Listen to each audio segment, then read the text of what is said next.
Good morning, Ekaterina. It's really lovely to see you. Hi, likewise. Very happy to be here. Yeah, it's a really beautiful conversation that we have lined up for today. It's a topic that's very close to my heart, and I'm very curious about the insights that you're going to bring. Because, as you're having a PhD and a lot of knowledge around the science and specifics of energy and intuition, and for me, it's more personal experience that I've been having since a few years. I'm really curious to dive deeper into the interlinks and how to make my experience a little bit more understandable from a scientific perspective. So, yeah, maybe you want to start us off with just sharing a little bit about yourself and what brought you to the coaching that you're offering today, which is energy-based coaching, as far as I understood. Okay, so let's do that. So first, about me.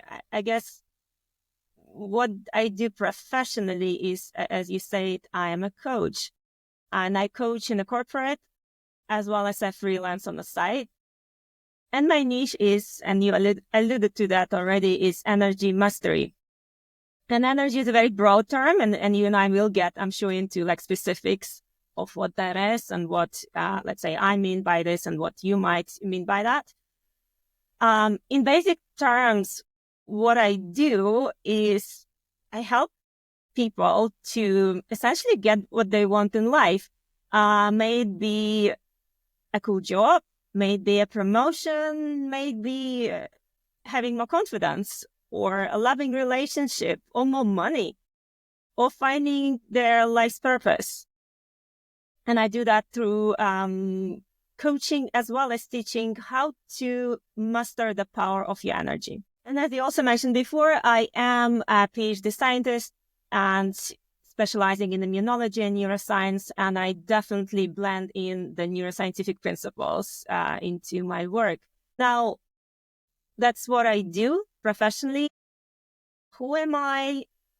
I guess I would say that I'm someone who transformed my life from having, I don't like dramatic terms, but almost literally nothing, to having what I want. And I got that through harnessing the power of energy.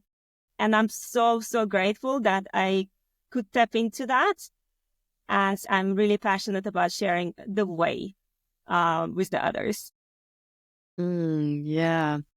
It sounds really powerful also what you described, from going from almost nothing to really having the life that you feel that you're living your purpose right now. So maybe you can take us a little bit into your journey there. How were your first contact points with energy mastery? Yeah. Okay, let me highlight a few kind of key moments that I think may help someone who may hear this.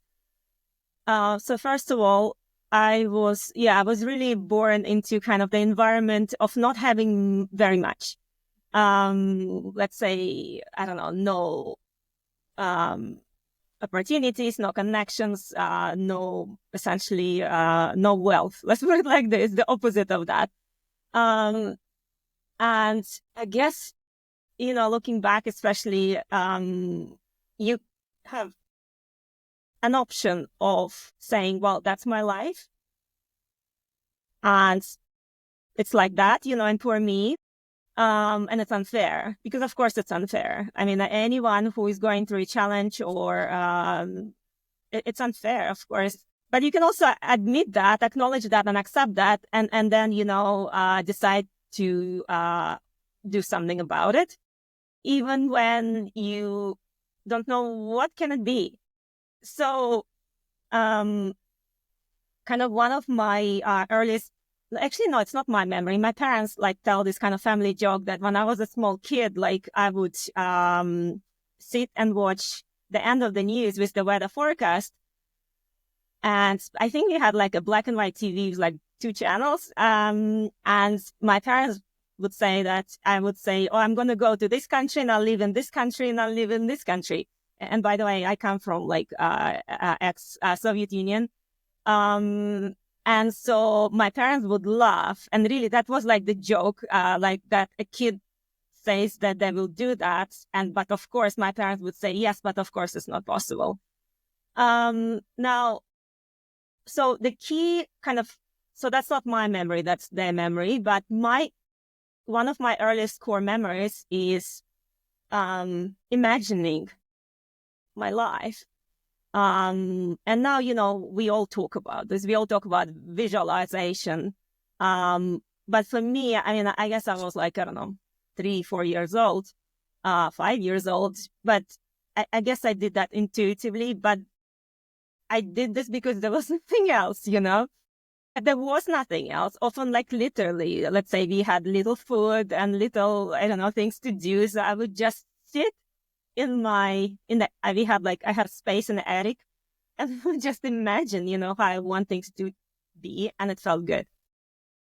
So I just want to highlight that part because I actually have kids now, and I definitely encourage them to imagine, and I also teach that as well, like specifically how to visualize things that haven't yet happened, but you really, really want to happen. So I definitely credit like that as one element of helping me, let's say, get out and make a step towards something else. Because with me imagining how I want things to be, they came such strong belief, that I can have that. And because I have seen that, let's say, played out in my head. So that is, let's say, one core element, and let's call it at this point visualization. That's, I guess, I just did out of not knowing what else can I do as a kid, I mean, imagine like you're a small kid, what else can you do? So that was my starting point. Okay. So then, because you asked me about the journey to my purpose, is that right? Yeah. To kind of, how did I come out of doing what I want from not being able to, seemingly not being able to have that. The second thing I would highlight as, and I really like to talk about this, is not for a small kid, but in general, is to actually, beyond visualizing things, is to act. Take action. Because, and again, I talk actually a lot about this to my children because they often think that they can just visualize things and they'll kind of fall from the sky. And I always say, no, you actually, it's a starting point. And then you write the momentum of that, what you want for you and what you believe you're worthy of, but then you actually need to act. So that's the second. And again, I could act, I guess, when I went to school. And from that point onwards, I remember I was very young, but I already started to kind of then having, I don't know, seen the life I would like to have. I started to just think of what can be the steps that would get me there. Specifically for me, it was applying for scholarships in other countries. But yeah, anything. But so there needs to be action. So that's the second thing I want to highlight. And still, so for me personally, it got me out of the life that I had and into, let's say, the life of, let's call it abundance. So I left essentially very young. I did win a scholarship and I left and never came back. And what I want to say is that, and then seemingly things were just amazing and fine, and I had the life I imagined. And I guess the third thing I want to highlight is that in my experience, it's never a smooth line. Let's say you kind of made it and it's done, And I mean, a lot of people who come to me for coaching, they say things like, oh, things were so good. Why is it happening again? So kind of, yeah, things happen again and again. And I believe it is for us to evolve and to grow and level up. Even though I absolutely not denying in those moments when things don't go according to plan, it feels just horrible and unfair and all of those things and scary. So for me, I kind of had this really interesting start where I got what I wanted. And I left, and I actually went to New Zealand. Of all the countries I applied to, that was the best, the best offer I got. Probably the furthest I could get away from where I was born, the country I was born into. And from there, I studied science. So that is where my scientific career really began, and I was really good.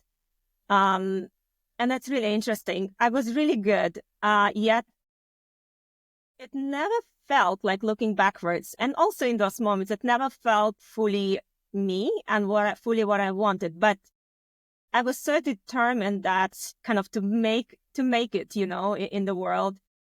And I was really programmed, I guess, as a lot of us are, and definitely, let's say my generation, into like really climbing this ladder, and kind of following the recipe, right, to make it, and what success is.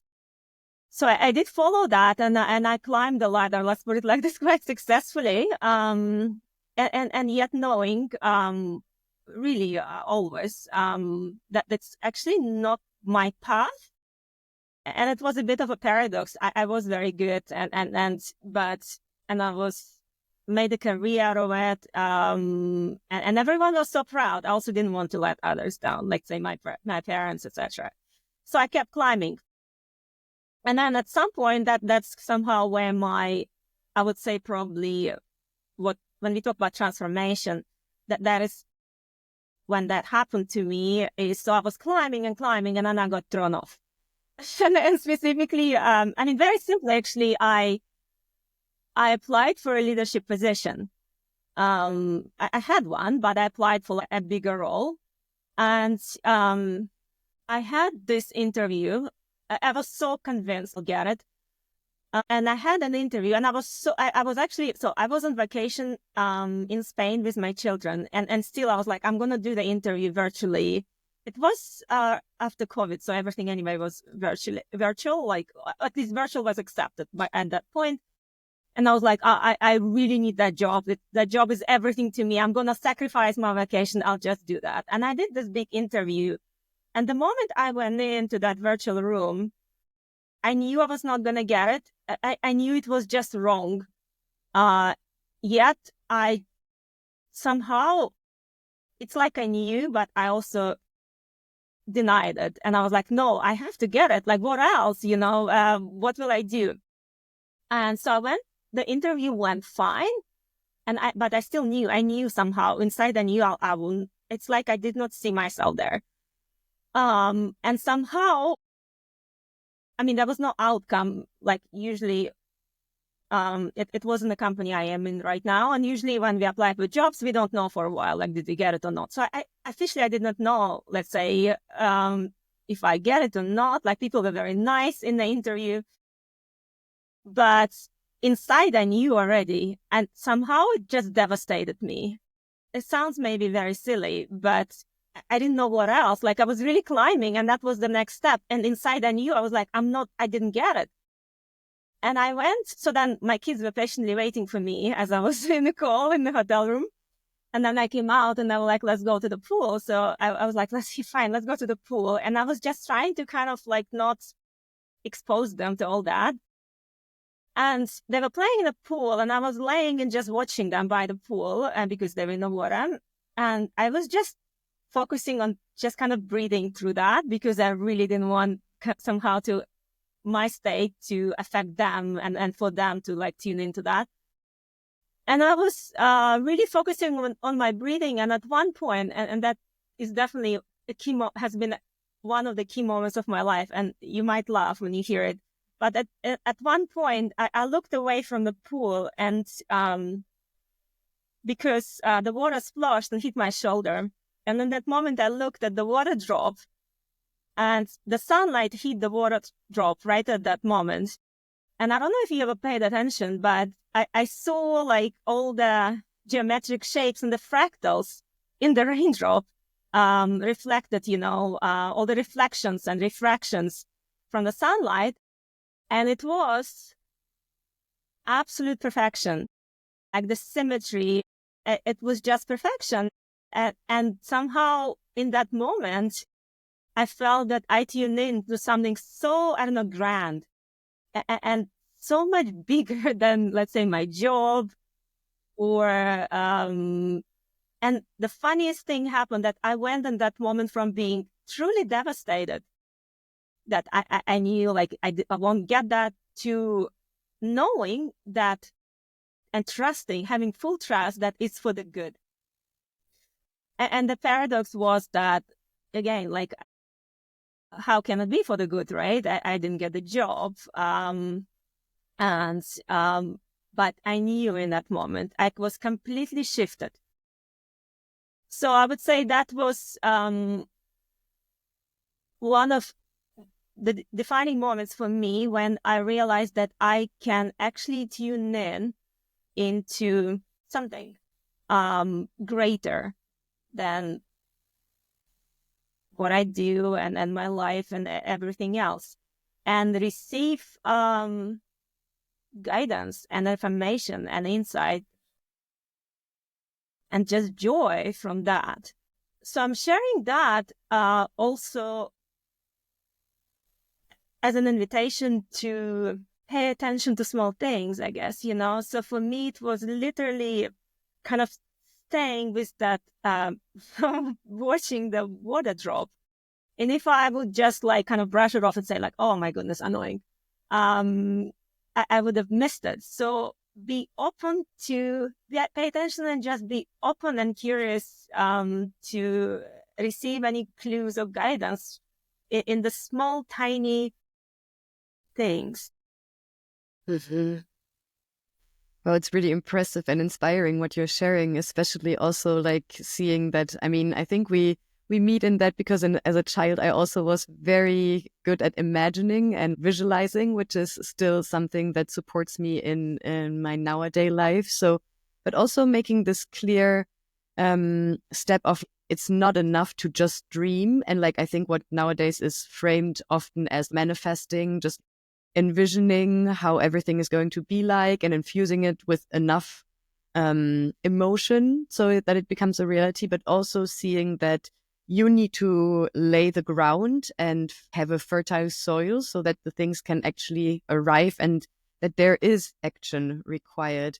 But then I think there's so much richness also in what you've shared about that you already in this moment had this very strong intuitive feeling that this is not going to happen, like even though you didn't have a clear response from them at that point.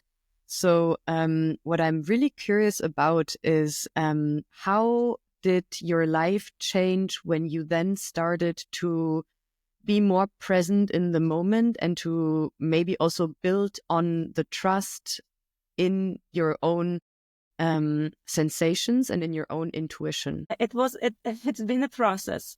Let's put it like this. And I believe everything is. I actually don't, while what I'm describing, somehow, like looking back, it was kind of like a miraculous shift from me thinking like my life is over, what do I do, to just trusting blindly that things will work out without knowing how.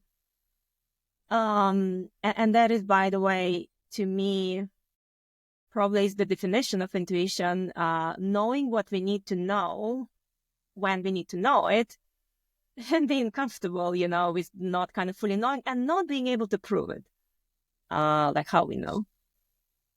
And yeah, intuition in general is, you know, it's, I like the word, right? Intuition. It's like inner teaching. So it's definitely about what you say, tuning in with yourself and going inwards. So it's not about searching for answers elsewhere. It's connecting with yourself. So, okay, so now going back to your question, like, yes, it's been a process. And I have to say that, like, thank you for saying that it sounds inspiring, like what I'm sharing. When I shared with some people as well, and people told me, oh, that you were so brave. And so it might sound that inspiring or brave, but actually it was quite dark, you know, most of the time, at the time. because other things happened to me as well at the same time. Let's say it was not just my career, other things kind of followed a very similar pattern. Me realizing I knew for a while that, let's say, that I was not myself in, let's say, relationships or basically my personal life. And it took a while to kind of to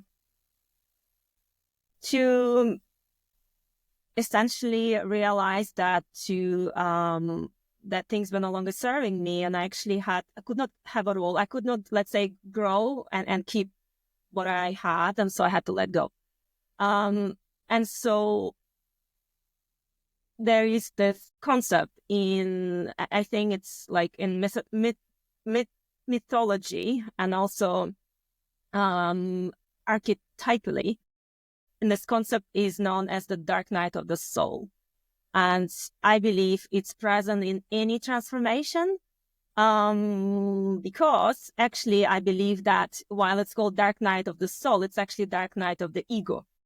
Because in this process it's actually the ego that dies. And so it's part of our ego identity that goes through death and rebirth. And so it's not soul per se. And you're nodding, so I think you know that it's very painful and very hard.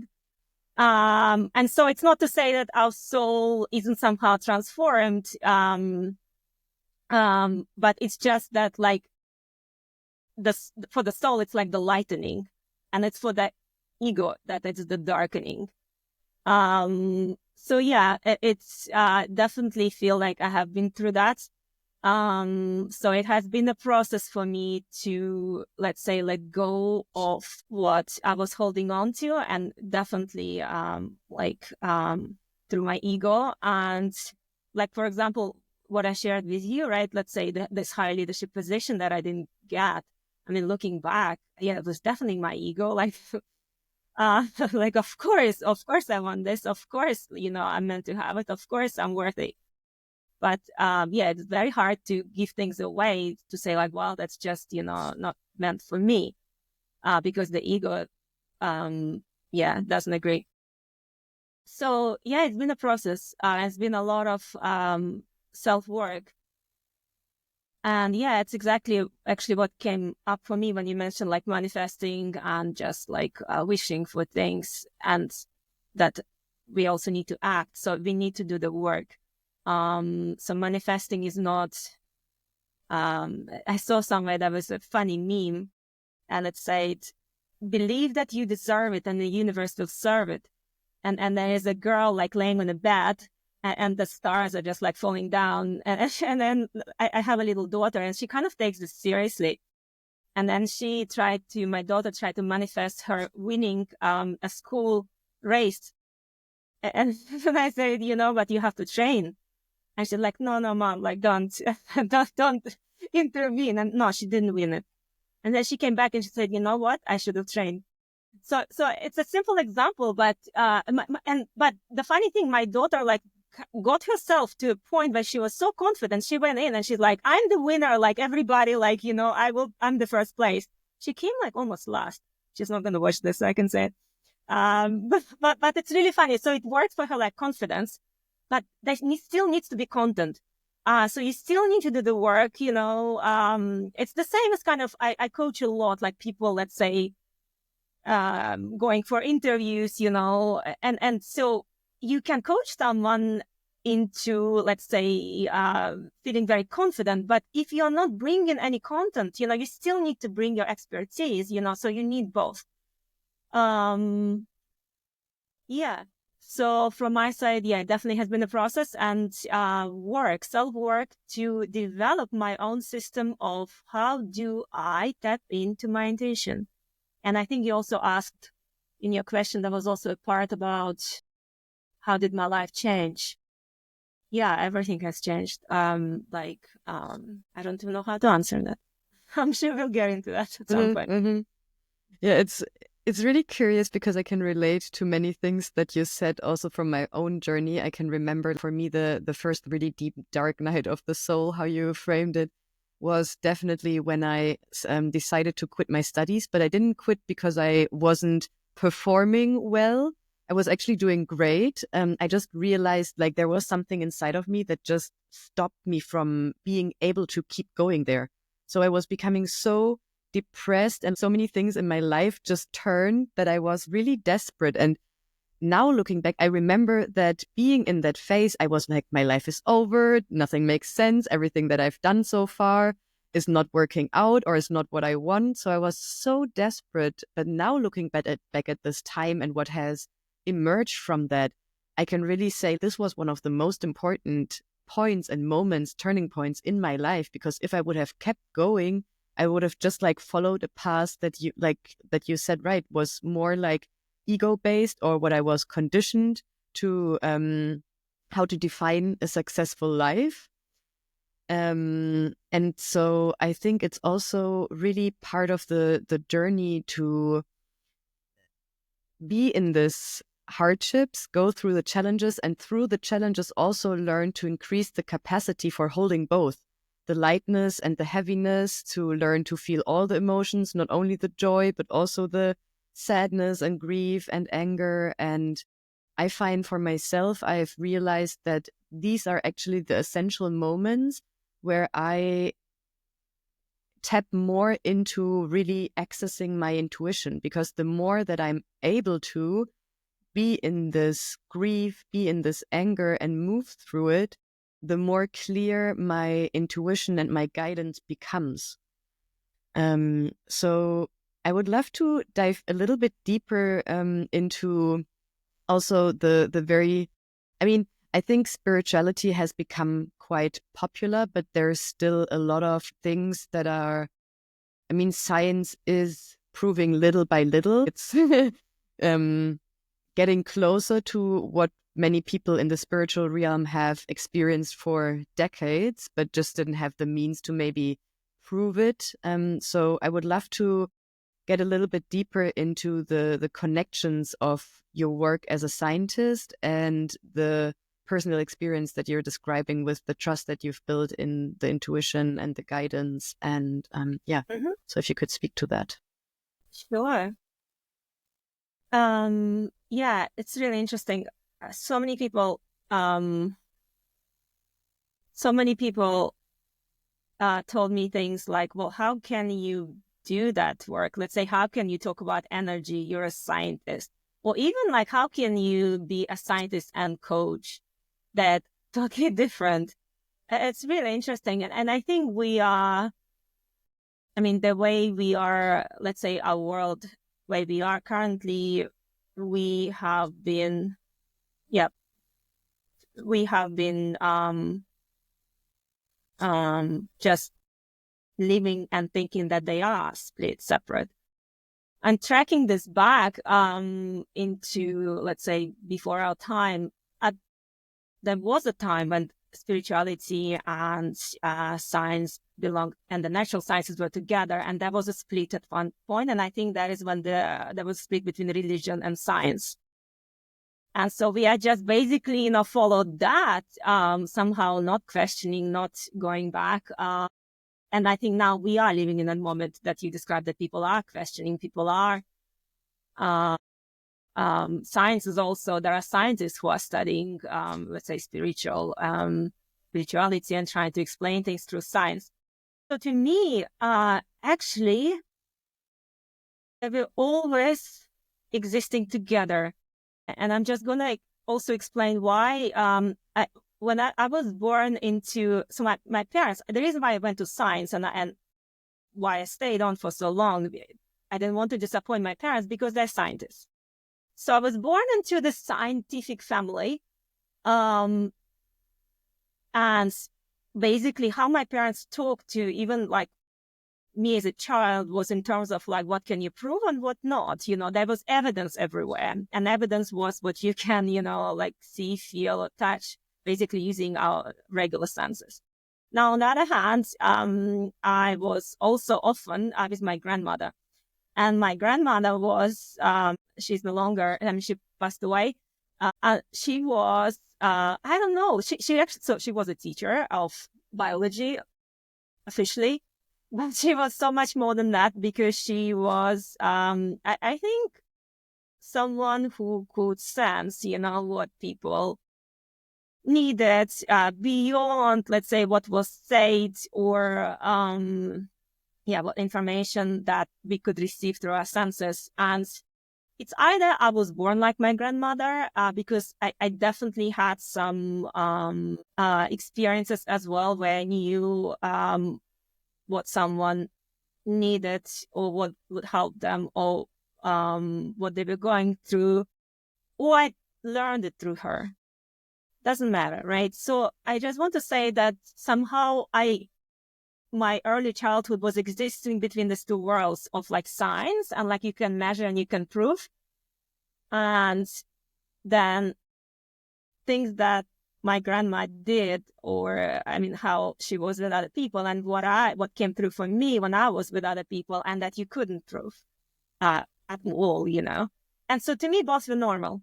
But then when I went to New Zealand, I just I focused so much on building my successful life.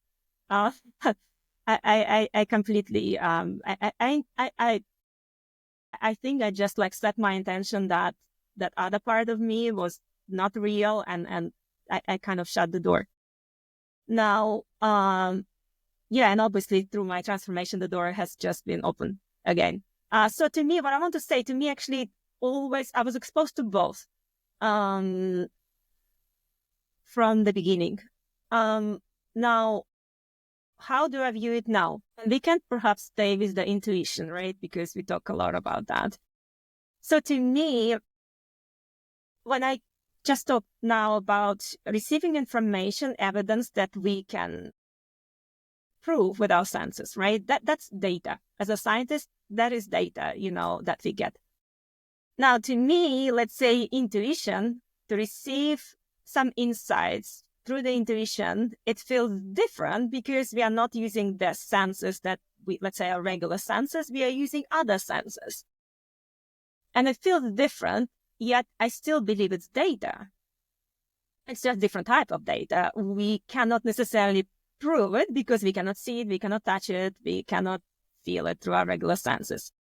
Now, I always wonder, like, well, it's not the same, let's say, with the cell phones. Because let's say if I now will send you an email, right?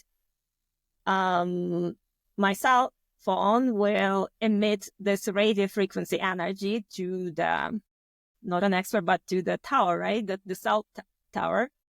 And that will then connect to your phone and you will receive that. We don't see that frequency, but we know from physics it's there, and we are just we are brought up to believe that, there is a signal. We talk about the signal, right? So to me, intuition and receiving, let's say, information, guidance, it's the same way. We don't see this, but that is stepping into, let's say, some field of electromagnetic, gravitational, quantum energy, that we don't see, but it is data. And to me, I always wonder, why limit ourselves? Why limit ourselves to just what we can prove, using essentially our analytical brain, And again, it's a choice and there is no judgment at all. If one wants to just rely on that data, that's fine. But I choose to use both, because then to me, it's kind of going from like this 2D to 3D. So that is, I guess, how I view the intuition as additional data set. Mm-hmm. It's really interesting because I recently had another conversation with a very inspiring woman, and her perspective on this was also kind of like, if we just stay, because she's very much in favor also of science, and it's interesting to understand how our world works through science, but to be able to create something that is even bigger, even more expansive than what we currently have, we need to get into a different space that connects us to information that is beyond what currently is real in this world, because otherwise Like everybody that started a big revolution didn't base their dream, didn't base their drive on what is currently. They had to broaden and open for something completely new to emerge that is not provable through the data that we currently have. I would love if we could also, or if you could share a little bit about how receiving this intuition feels like to you. How does it feel different, maybe also from mind chatter or thoughts? Like, what's the experience like for you to be in this intuitive space? Yeah, that's a great question. So I think that, well, I'm convinced that we can either be in this, let's say, in the state of connection with our intuition, or we can be in our rational mind. We cannot be at two at the same time. So to me, and there is actually a lot of research on that, specifically neuroscience, it's literally about kind of operating from different brain structures. And I'm sure you heard this very high level descriptions, left brain, right brain, where the left brain, houses the structures for this like rational thinking, but also primitive, let's say fear responses. And then the right brain would be housing, say, abundance mindset, as well as the ability to be tuned in to greater possibilities or intuition. And again, this is very high level. It's not literally right brain, left brain, but there is some definitely, let's say, predominant structures for one or the other housed in different hemispheres. Yes, and so we are either running, so let's take this left brain, right brain, just for simplicity. So we are either operating from the left brain or from the right brain. We cannot be running both circuits at the same time. So yes, it feels very different. Yet I find almost daily when I talk to people, mainly in coaching, or when I teach people get confused. Let's say people often will come and say, "Oh, my gut is telling me, that something awful is going to happen." Well, that to me is already, let's say, a sign that this is not the gut talking. That is the left brain talking, and that is the fear talking. So one of the key things that I'm convinced is that when you are receiving information from your intuition, it will not come through as this message of, I don't know, like fear, or that will cause you to go into a state of high anxiety. It will come through as the opposite. And it may be still the message that you need to, let's say, for example, get out of this building, right? But it will come through as calm. So calm versus, I guess, fear, stress.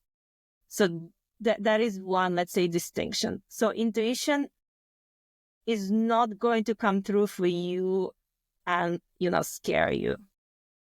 It will come through from this state of calm. That is one thing that I would say definitely feels very different. And maybe it's even the key thing now that I think about. Now it's easy to say, right? For us to be able to, let's say, we'll often alternate between, let's say, oh, I feel something, but I'm also really scared, So we will keep kind of going from one to another. And by the way, the brain can switch very, very quickly. It's like, they say it's like 90 seconds that you can switch from, like, like rest. Imagine you can be switching all the time. So for, let's say, someone who does not have a practice or does not even know, what does it come through for me, my intuition, it's easy to say, it's not helpful, I guess, what I'm saying. Because you may still then be feeling something, and then your fear will step in, kind of hijack, and you won't be able to fully receive the message and really understand what is done, what is actually is it that your gut telling you.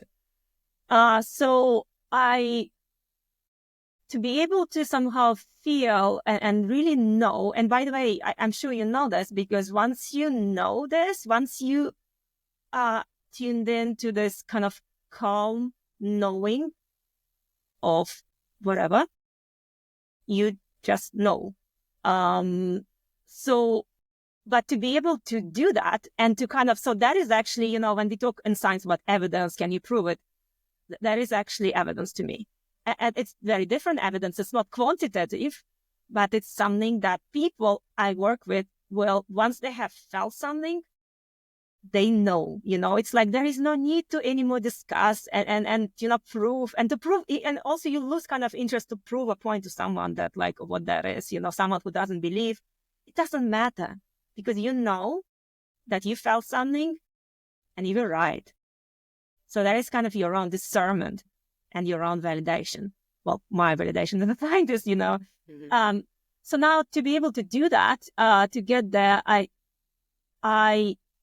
and as I said before, it's been a process for me as well. Even having been, let's say, born or developed early on this ability, it was still, I had like no filters, I didn't know how to switch it on, switch it off. I didn't know what I was doing. So it was a process for me to come up with, let's say, my own system of practices to be able to intentionally tune in with myself. And and essentially it's about, I think you used that expression like mind chatter, right? It was about quieting that. So sometimes we also call this monkey mind, because it really gets in the way of intuition or left brain, because it thinks, it tells us things, it thinks we know. And it just shuts out knowing what we don't know, right? So it keeps us in this box, but then we don't know what's like outside the box. And so all the practices about like tuning in with yourself are about quietening that monkey mind and tuning into, if you wish, into the like universal mind, where you will get ideas and understanding and guidance. And so essentially when we talk about it, so how to do that, right? That is how to quieten the mind. When we talk about, let's say, mindfulness meditation, that is a very powerful way.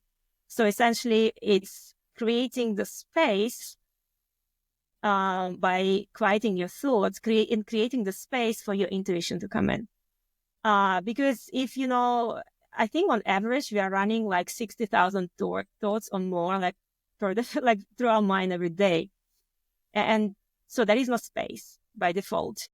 So we need to create such moments. May they be very short or may they be longer, but to create the space for our intuitive guidance to come through.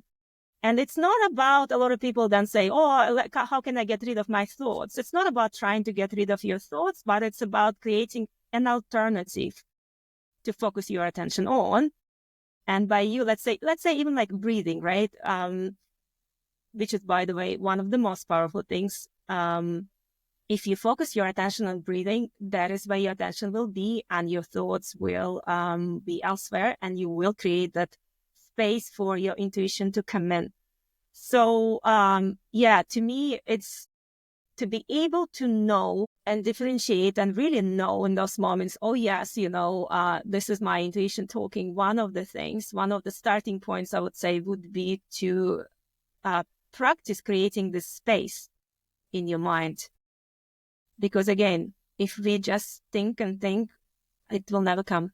It's a different state. It's a different brain state. And as I said before, we cannot be in that brain state and in intuition. It's a different state at the same time.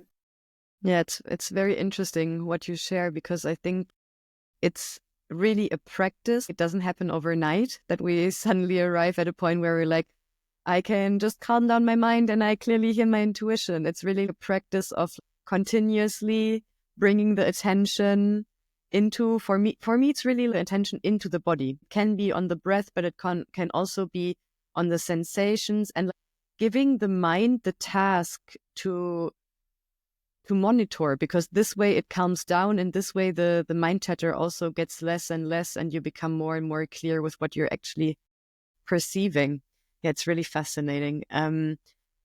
Are there any other tools or exercises that you would recommend, maybe somebody who's listening, who's just starting to tap into their intuition, that will allow them to strengthen the connection and the differentiation between mind chatter and intuitive guidance? I liked what you said now about, let's say, being in the body. That is definitely one way to get into your body. Use the various techniques to do that. I also mentioned breathing before, to focus on the breathing. And truly to do that, it's not easy, actually. And, we all breathe, right? But it is really being intentional about it, and breathing properly as well, and not just taking shallow breaths and just like throughout days. There is one, let's say, how can I call it? I would say it's a very, I can demonstrate it for you if you like. Yes, It's, please. I'm going to call it a short meditation. It's very short, like a few minutes, where I will guide you to focus sequentially on three things, starting with the breath. And I find that by kind of the more things we are focusing on, which are not our thoughts, the more powerful will be, let's say, the silence or the space we'll be able to enter into. So would you Yes, like to please, start? please. I'm open. Okay. Are you ready? Okay. So, yeah, wonderful. You already closed your eyes. And check in with your breath. Some breaths are shorter, some are longer. All is welcome. And now feel your heartbeat. And if you like, you can place a hand on your heart. There is no right or wrong heartbeat.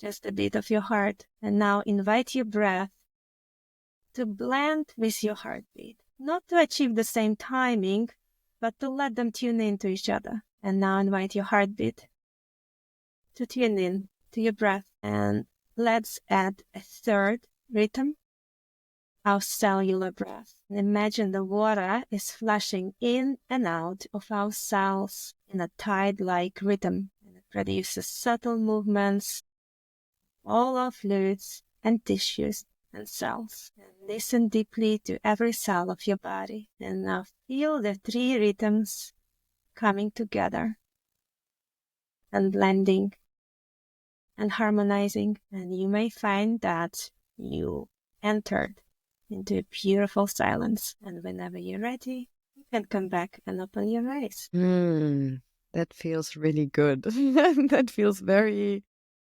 calming. I have to say, I was a little bit, I wouldn't call it overwhelmed, but focusing on all the cells and the movement in all the cells. I was like, how do you do that? Like, how can you possibly be focusing on all the cells? But I find it also really interesting what happens when you're speaking to the synchronization, or not the synchronization, but the tuning in of these different focus points into one another. What happened was really this calming experience that was just creating, I think that's what other people might call this coherence or coherent state. And that felt really powerful. That felt really good. I could sense how my whole system was relaxing, but also the space becoming bigger, and more silent, for sure. And I'm glad, and this is my, scientific meditation, because I go into the cellular level. But I find that it kind of pushes people to focus on something outside of their thoughts. And it's actually links very well with what you said about being in your body, because it really takes you in your body and out of your mind. And yeah, again, so and it's that so would be quick also. It's so quick. Like, you can do this literally between two meetings. You just tap into it. You just focus on your breathing, and within a few minutes, you can really alter your your Yeah, state. Yeah. you can. I would say also you can do any of the techniques, maybe that, or just breathing, or just, I don't know, doing a body scan. So many things that are valuable nowadays. You can do that and give it an intention as well. So let's say, because you and I are talking about tapping into intuition, not just for fun, right? Often you are searching for an answer or searching for guidance, right? So to me, actually giving it an intention is really powerful. So I'm not just going to, for example, meditate.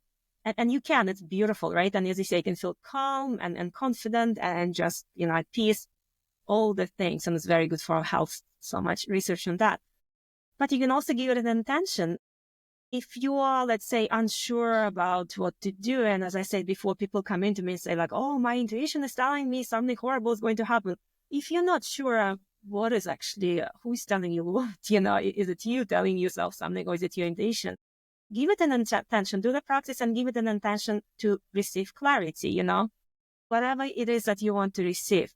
So to me, kind of this adding on the intention can be really powerful. So to not just go in, and again, powerful as well, but you also ask, what is it that you need clarity on or guidance on? That I love it as like also seeing, because I remember in the beginning you were mentioning intuition as in being in tuition, so in teaching. And I think this aspect of bringing the attention and actively asking for receiving a specific insight brings back that allowance of receiving a teaching on a certain topic or on a certain request that we have. So Yeah, absolutely. Absolutely. And by the way, yes, I believe also we are always intuition. No matter how experienced, let's say I may be or someone else, you may be, we will be always kind of pushed, into um, challenges that we are, let's say, not able to tune in with ourselves because things will get in the way. And essentially, I would say it's all goes under this umbrella of the left brain and fear, but it will come through as, for example, experiencing very strong emotions. If one is experiencing strong emotions, it's very difficult to tap into your intuition. Or being in the ego mind. And again, that it's all the same thing. I'm just giving it different names so people can recognize themselves easier. Or having doubt, right? Like really doubting yourself. That makes it very difficult to tap into your intuition. So there will be challenges sent, and it's, I think, kind of what you're saying, sharing your experiences. It's by going through them, you will essentially build a stronger practice and a stronger system, for yourself, and also that you can support the others with. It never ends, intuition.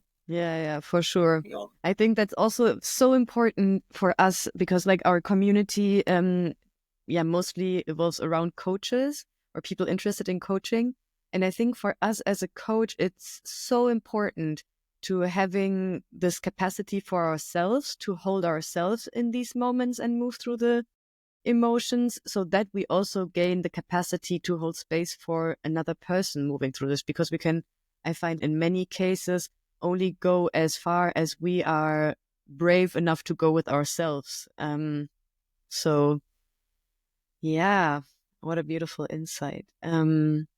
Is there anything else before we wrap up that you would like to share that comes to mind? I'm going to say something I always say when I, let's say, teach on this topic of maybe intuition or in general energy, or let's just call it practice, because you and I just talked about having a practice, establishing a practice, practicing. You also asked me how was my journey, and I said several times it's been a progress. Yeah, just do work on your practice, and do it even when you feel you don't need it. Because once you will need it, it's so much harder to, let's say, master the capacity and the energy to learn something new or try something new, or in general to just get up, So And I think that is just a human nature. All like that, human beings, as also, I think even in coaching schools, that is being taught this part of this adult behavior that human beings will not move towards pleasure when they're in comfort, but they will move to away from pain. So that's when they will move, So my advice is to just, override that, because you can. You we are so much more powerful than, we think we are. So work before you need that, and build your base. Let's say build your practice, get stronger, because you will need it. But once you need it, that's often when people come, I'm sure into coaching, and say, "Oh, do something now. I need it right now. Can I book you every day?" And I say, "No, it's not about that, because that's not the solution. I can lift you up, but you still need to do the work. So do the work, and my goodness, you will be so happy that you did, because also looking back at my journey, the more I practice, it doesn't mean that I don't fall down. I fall down all the time, but you get up much faster. And then, so again, it's not about, people say, "Oh, you're always so positive." No, it's not about being always positive. It is about, going through challenges. They happen.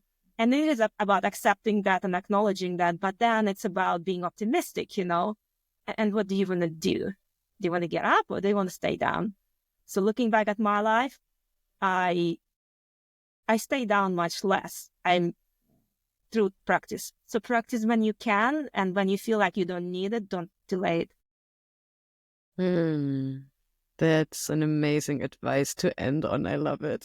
There are so many more questions that I would love to explore with you, but I think this is not the last podcast probably that we're going to invite you to. So, yeah, thank you so much for your beautiful presence, for the many insights and inspirations that you brought. And yeah, just always a pleasure to be with you.